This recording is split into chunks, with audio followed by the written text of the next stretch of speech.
Hello दोस्तों and welcome आज के हमारे इस वीडियो में। तो आज इस वीडियो में हम बात करेंगे कि किस तरीके से ठंडी हवा जो है वो ज़्यादा पावर जनरेट करती है जब इंजन में जाती है, बजाय जब गर्म हवा इंजन के अंदर घुसती है। यानी इंजन के अंदर जब ठंडी हवा घुसती है और कंबशन होता है इंजन में तो ज़्यादा पावर जनरेट होती है। तो देखेंगे कि किस तरीके से ये प्रोसेस होता है। ये देखने से पहले हम देखेंगे कि इंजन के साथ कितने कनेक्शंस हैं हवा के। तो चलिए देखते हैं। ये हमारे पास हमारा इंजन है और बाकी जितने भी कनेक्शन हैं वो हवा के हैं। तो सबसे पहले जो बाहर के तापमान वाली हवा होती है, यानी जैसे अभी क्लाइमेट जिसमें हम रह रहे हैं, तो उसमें जैसे ठंड के टाइम में 16, 10, 5 डिग्री भी हो जाता है और गर्मियों के टाइम में 35, 40 तक भी तापमान या 47 तक भी पहुंच जाता है। तो जो भी टेम्परेचर है उस पे इंजन, उस पे हवा जो है, यहाँ ये एयर फिल्टर है तो एयर फिल्टर के अंदर घुसती है। और एयर फिल्टर का जो पाइप है वो कनेक्टेड होता है हमारे टर्बो चार्जर से। ये पूरा जो असेंबली ये टर्बो चार्जर है। ये वाला जो व्हील है टर्बो चार्जर का, ये कंप्रेसर व्हील है।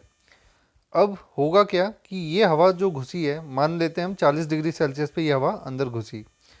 अब ये हवा जो 40 डिग्री सेल्सियस पे अंदर घुसी है वो जब इस पाइप में आएगी तो उसका तापमान लगभग 150 डिग्री सेल्सियस हो चुका होगा। लगभग 150 डिग्री सेल्सियस हो चुका होगा। क्यों हो चुका होगा? क्योंकि ये जो टर्बो चार्जर है इसका ओवरऑल टेम्परेचर हाई रहता है। एक पाइप तो इसका इनटेक से जुड़ा हुआ है जो कि बाहर की हवा से जुड़ा रहता है, और दूसरा जो पाइप है इसका वो इंजन के एग्जॉस्ट से जुड़ा हुआ है। यहाँ पे आप ये देख सकते हैं इंजन का जो एग्जॉस्ट है, ये इसका जो पाइप है सीधे आता है हमारे टर्बो चार्जर पे। और इंजन के एग्जॉस्ट का जो टेम्परेचर है वो होता है लगभग 900 डिग्री सेल्सियस। अब 900 डिग्री सेल्सियस जब टर्बो चार्जर के अंदर घुसेगा तो टर्बो चार्जर का भी टेम्परेचर काफ़ी बढ़ जाएगा।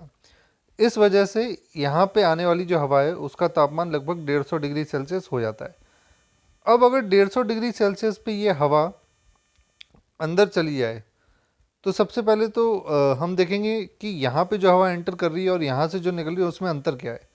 क्योंकि इस पॉइंट पे जो हवा प्रेजेंट है तो उसका टेम्परेचर बहुत ज़्यादा है, तो उसकी जो डेंसिटी है, जो उसकी डेंसिटी है वो हो चुकी है कम। अब डेंसिटी कम हो गई है, तो डेंसिटी कम हो गई यानी उसके अंदर का जो कंटेंट है वो कम हो चुका है। तो हवा के बारे में हम जानेंगे, हवा के अंदर क्या क्या चीज़ें होती हैं।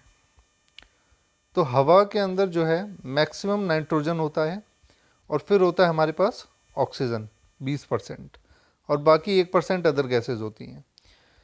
इसमें ऑक्सीजन जो है ज़्यादा जल्दी बर्न हो जाती है। यानी अगर टेम्परेचर राइज हो रहा है तो नाइट्रोजन और ऑक्सीजन में सबसे पहले ऑक्सीजन बर्न हो जाएगी। ऑक्सीजन जो है एक अच्छा सोर्स है एनर्जी का। ऑक्सीजन जब बर्न होगी तो उसके अंदर से काफ़ी ज़्यादा एनर्जी बाहर की तरफ निकलेगी, जिसकी वजह से टेम्परेचर और ज़्यादा बढ़े आएगा।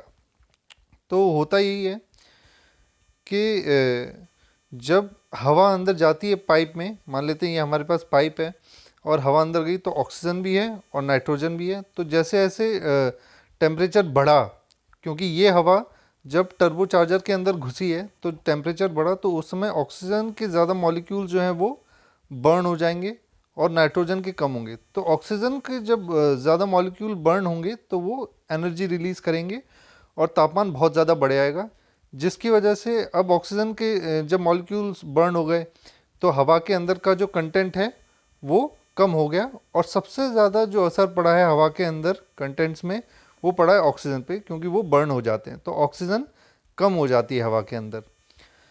अब गौर फरमाने वाली बात क्या है कि जब ऑक्सीजन कम हो जाएगी तो होगा क्या कि अब हम सपोज कर लेते हैं कि ये जो हवा यहाँ पे आ चुकी है 150 डिग्री सेल्सियस पे, ये इंटरकूलर में से पास नहीं हो रही है और डायरेक्टली जो है इंजन के अंदर जा रही है। इंटरकूलर यहाँ पे जो है उसका काम है अ, जो हवा का टेम्परेचर है 150 डिग्री सेल्सियस उसको घटा के 100 डिग्री सेल्सियस पे ले आना, या 80-90 डिग्री सेल्सियस पे लेके आना। तो खैर अभी हम मान लेते हैं कि इंटरकूलर यहाँ पे है ही नहीं और हवा जो है वो डायरेक्टली हमारी इंजन के अंदर पहुँच रही है।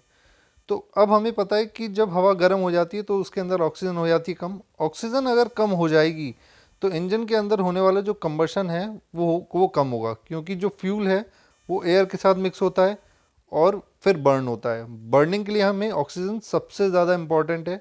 जब ऑक्सीजन कम होगी तो बर्निंग भी कम होगी और पिस्टन को नीचे की तरफ फेंक मिलेगी कम कम पावर पे, और फिर ये जो क्रैंक है ये भी कम पावर पे घूमेगी, जिसकी वजह से गाड़ी में ओवरऑल खिंचाई कम हो जाएगी। जब खिंचाई कम हो जाएगी तो छोटी कार्स में तो उतना असर आपको नहीं दिखाई देगा, लेकिन जो ट्रक्स हैं, ट्रैक्टर्स हैं, उसमें काफ़ी असर दिखाई देगा। उनका जो टॉर्क है वो कम हो जाएगा और पावर, क्योंकि पावर कम जनरेट हो रही है तो वो ज़्यादा लोड नहीं उठा पाएंगे। दूसरी तरफ जब हमारे पास इंटरकूलर का हम यूज़ करें, अब क्या होगा, इंटरकूलर के अंदर ये हवा गई जो कि 150 डिग्री सेल्सियस पे थी, और इंटरकूलर के अंदर बहुत सारे पाइप्स होते हैं। बहुत सारे जो पाइप्स होते हैं ये इंटरकूलर के अंदर आपको दिख रहे हैं, तो उसके अंदर जो है हवा बटे आएगी। अब इंटरकूलर के अंदर ये हवा ठंडी कैसे होगी? बिल्कुल रेडिएटर की तरह होता है इंटरकूलर, बस ये एयर टू एयर है।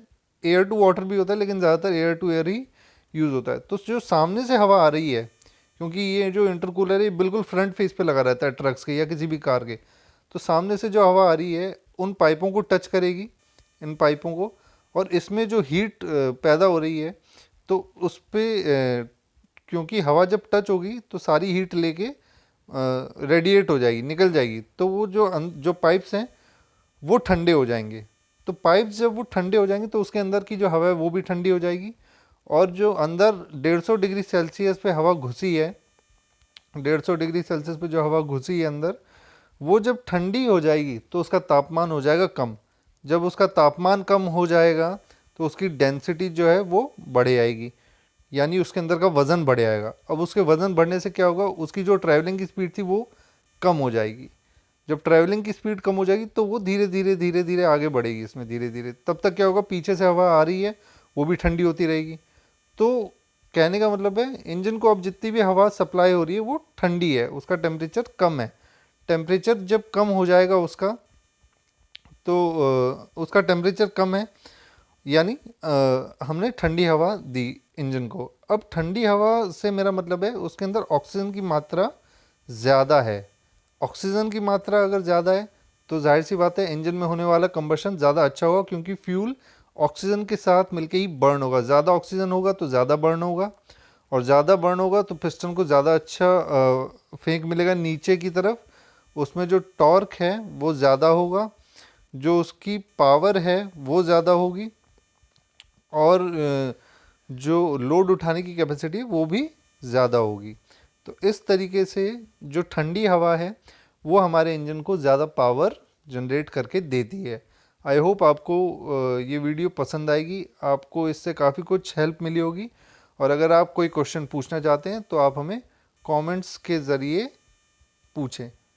Thank you.